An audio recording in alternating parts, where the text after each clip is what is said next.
Hi guys! Andito kami ngayon sa Legazpi City sa Albay to spend a few days to explore and enjoy this beautiful city along with the astonishing view of the Mayon volcano.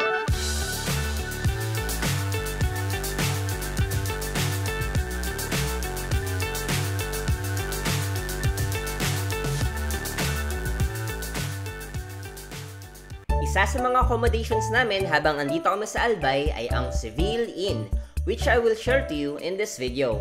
Para sa akin, nakaka-impress talaga yung ginawa nila dito. Di naman may pagkakaila na may kalumaan na siya, pero hindi sila huminto sa pag-improve ng hotel nila. Well-maintained pa din ang Seville Inn at marami din kaming nakasabay na mag-book dito. Malapit lang kasi ang Seville Inn sa main road. Hindi ka mahihirapan sa transportation kahit pumunta ka pa dito ng pa-commute. Marami ding malapit na kainan at convenience stores dito, kaya hindi ka magkakaproblema sa pagbili ng mga supplies mo. Meron din silang parking para sa mga motor at sasakyan. Pwede din kayo makiparada sa gilid ng kalsada kapag talagang kailangan.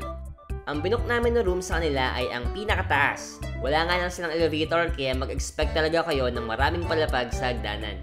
Pero worth it naman pag nakaakyat ka na, dahil ito ang bubungad sa'yo pag akyat mo.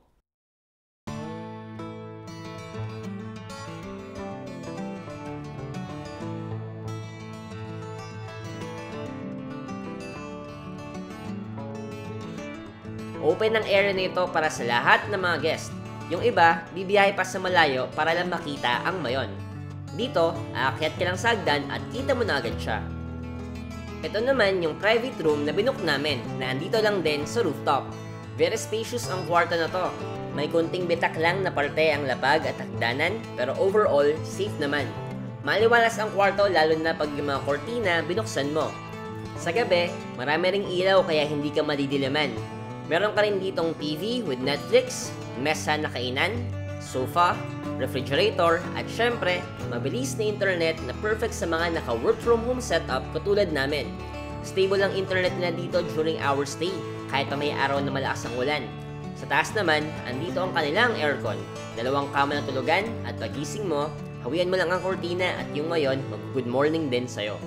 Kinutuwa din naman dito syempre yung kanilang banyo. Mukha lang masikip pero sakto lang. Malinis at may kasamang water heater. And of course, ang overall view na available sa inyo sa rooftop. Dito, meron kang city view, mountain view, at syempre, ang Mayon volcano view na talaga namang napakagandang pagmasdan kahit pa sa madilim na kalangitan. Halos wala nga kaming tigil sa pagpicture dito ng Mayon kahit pa sa gabi.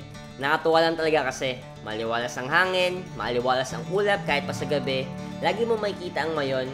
Kaya ano pang inaantay nyo? Book na dito!